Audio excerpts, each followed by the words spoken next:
Nagpaulan at nagpabaha sa ilang lugar sa Kabikulan at Eastern Visayas ang shear line.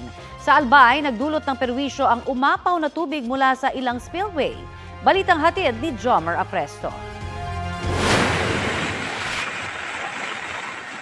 Nagmistulang ilog ang ilang kalsada sa Daraga, Albay kasunod ng malakas na ulan doon kahapon. Ang tubig mula sa ilang spillway umapaw hanggang sa ilang kalsada. Perwisyo ito para sa mga residente at motorista. Kabi-kabilang rescue operation sa mga residenteng natrap sa baha ang isinagawa sa Kasiguran, Sorsogon. Sa bayan ng Barcelona, inilikas din ang ilang residenteng natrap sa baha.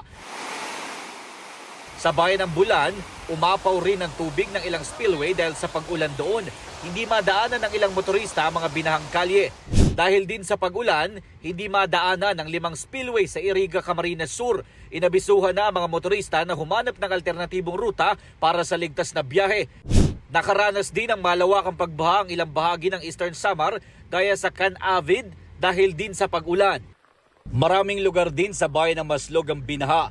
Sa bayan ng Hipapad, halos 3,000 pamilya ang apektado. Nakaranas din ng malawakang baha sa ilang bahagi ng Northern Samar.